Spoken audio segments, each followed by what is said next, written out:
O Aeroporto Internacional de Dubai, o maior hub de voos internacionais do planeta, está em chamas.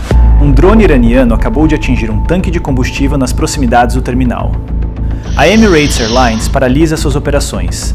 Voos são desviados, passageiros são levados para abrigos subterrâneos dentro do próprio aeroporto, e enquanto isso acontece, o presidente do Irã está na televisão estatal pedindo desculpas. Presta atenção nessa cena porque ela resume tudo o que você precisa entender sobre o que está acontecendo no Oriente Médio agora. O presidente de um país aparece ao vivo na televisão e diz ao mundo que os ataques vão parar. E no exato momento em que ele fala isso, seu próprio exército ataca o aeroporto mais movimentado do planeta. Para entender o que aconteceu em Dubai, precisamos voltar uma semana antes.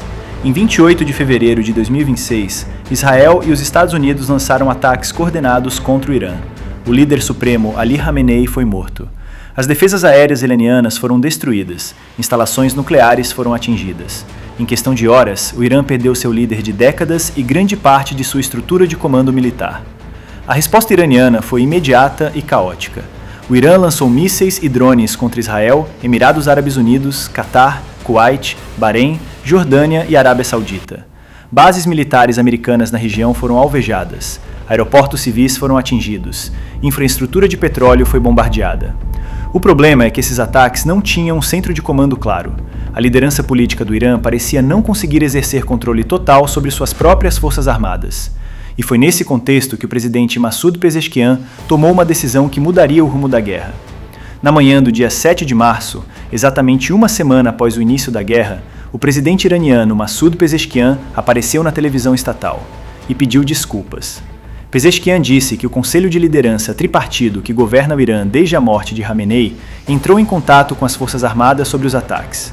Devo me desculpar com os países vizinhos que foram atacados pelo Irã, em meu próprio nome, declarou o presidente. Ele explicou o motivo dos ataques de uma forma que nenhum líder iraniano jamais havia admitido publicamente. As forças armadas agiram por conta própria durante um período em que não havia comandantes, porque os líderes militares haviam sido mortos nos ataques israelenses e americanos. Pense no que isso significa. O presidente de um país com um dos maiores exércitos do Oriente Médio estava dizendo ao mundo: nosso exército está operando sem ordens. Nós não controlamos o que estão fazendo. Naquele mesmo sábado de manhã, o Irã havia lançado 16 mísseis balísticos e 121 drones contra os Emirados Árabes Unidos sozinhos. O discurso de paz e os ataques aconteceram no mesmo dia, ao mesmo tempo.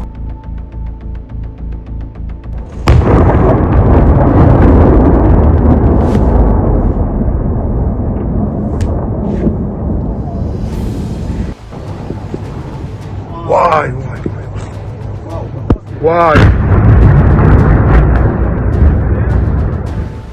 Trump não estava fazendo diplomacia.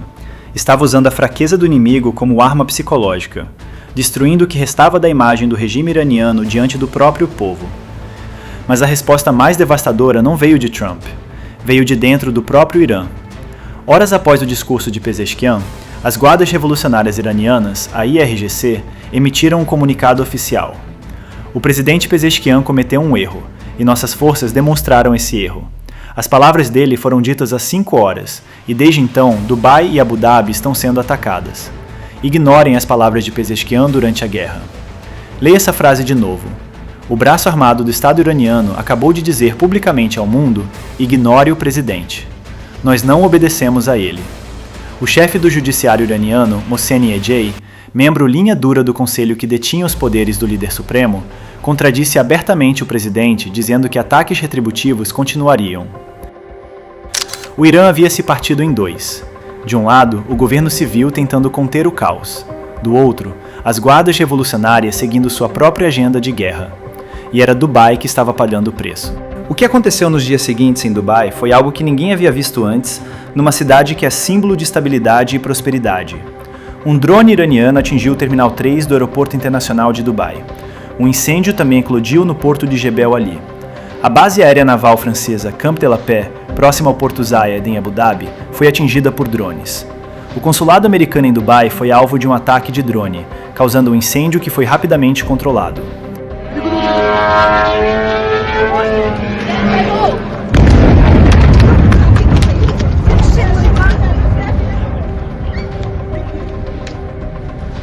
Shit!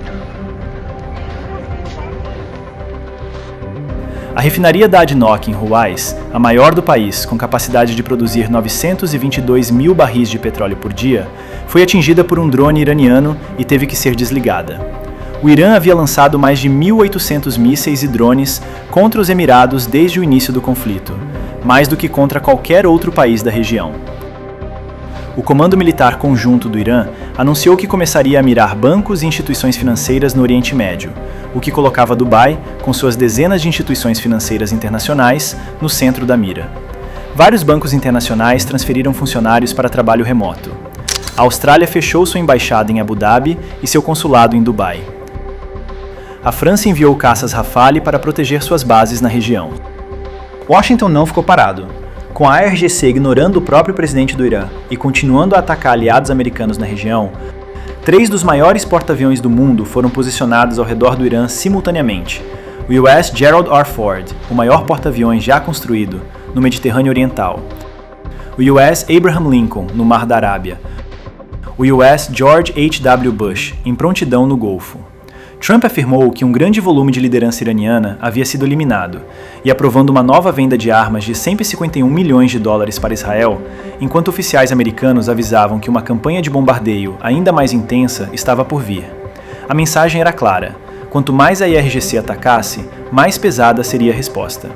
O que você acabou de ver não é apenas a história de um ataque a um aeroporto, é a história de um regime que perdeu o controle de si mesmo. Um analista sênior resumiu assim: ao espalhar o conflito para o Golfo, Teherã fez exatamente o que Israel sozinho não conseguiria fazer.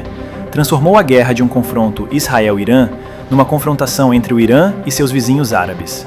O presidente pediu desculpas. As guardas revolucionárias o ignoraram publicamente. Dubai continuou sendo atacada, e o mundo inteiro assistiu a um estado em colapso em tempo real. O inacreditável não foi apenas o ataque ao aeroporto mais movimentado do planeta. O inacreditável foi ver um governo incapaz de controlar seu próprio exército, e um exército que preferiu declarar guerra ao mundo a obedecer ordens de paz. Se você chegou até aqui, deixa o like e se inscreve no Ótica Militar. Até o próximo vídeo.